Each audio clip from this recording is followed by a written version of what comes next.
खबर इटावा से, जहां पर प्रसपा अध्यक्ष शिवपाल सिंह यादव का बीजेपी पर हमला। बीजेपी शासन में प्रदेश और देश के अंदर बड़ा है भ्रष्टाचार, ये शिवपाल का कहना है। आज भाजपा से जनता खुश नहीं है। शिवपाल सिंह यादव ने कहा कि मायावती पर हमला करते हुए कहा कि बीजेपी को समर्थन देने पर शिवपाल ने बोला कि बहन जी का पुराना इतिहास है। उन्होंने पिछले विधानसभा चुनाव में भी धोखा दिया। बसपा के विधायकों को भी उन पर भरोसा नहीं है। शिवपाल सिंह यादव इटावा में गरजते बरसते मायावती पर नजर आए।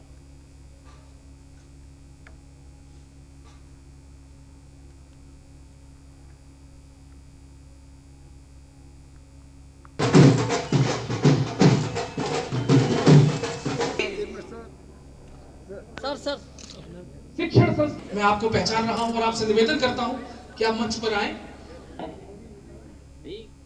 तो मायावती ने पिछले विधानसभा चुनाव में धोखा दिया। शिवपाल सिंह यादव का यह कहना, बीजेपी शासन में प्रदेश और प्रदेश के अंदर भ्रष्टाचार बढ़ा है। कानून तो पहले ही बहुत हैं और ये देखिए नैतिक शिक्षा देना चाहिए। जो मैंने अभी कहा कि पढ़े लिखे लड़कों से लेकर के जो आज भी समाज में बहुत अशिक्षित लोग हैं, शिक्षा पे जोर देना चाहिए, नैतिक शिक्षा पे जोर देना चाहिए। इस पे ज़रूरत है, इस पे ज़्यादा ज़रूरत है। अब कानून तो बहुत पहले ही से बने हुए हैं सज़ा देने के लिए, उन्हीं का पालन करा दो तो बहुत अच्छा है।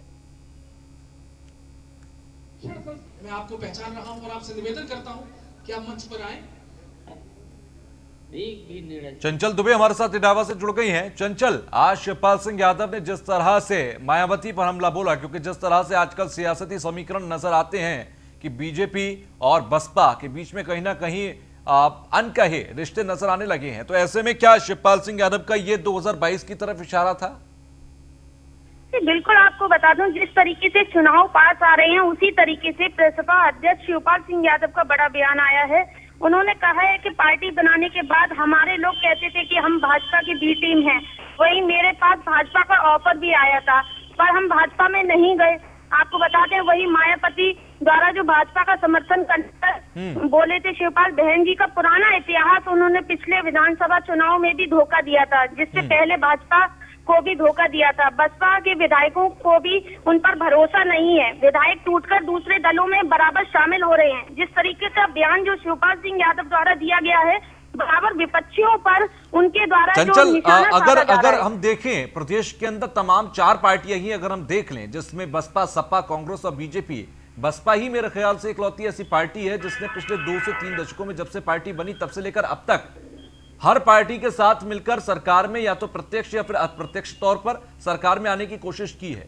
तो क्या अभी मायावती को जिस तरह का इशारा अभी शिवपाल यादव ने भी किया कि जहां सरकार बनाने में फायदा मिला, मायावती का वोट बैंक, मायावती की सीट सारी उधर की तरफ लुढ़क जाती हैं, तो क्या ये 2022 का इशारा है? बिल्कुल, ये 2022 का ही इशारा है। जिस तरीके से जो भी पार्टियों के समर्थन में जो कार्यकर्ता लोग हैं, वो एक तरीके से प्रसपा में बराबर शामिल हो रहे हैं और कहीं ना कहीं जो प्रसपा का जो दल है वो कहीं ना कहीं भारी पड़ रहा है लोगों पर। अच्छा, क्या इस बारे में उन्होंने जिक्र किया कि 2022 में सपा और प्रसपा अलग अलग चुनाव लड़ेंगे, या ये जो बिछड़े हुए दिल हैं वो इस बार मिल जाएंगे 2022 में?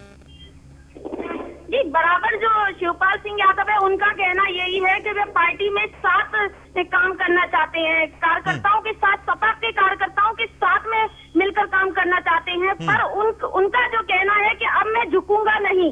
अगर सपा की पार्टी की तरफ से उनको ऑफर मिलेगा तभी वे पार्टी में शामिल होंगे। ठीक है, चलिए, बहुत बहुत शुक्रिया हमसे जुड़ने के लिए।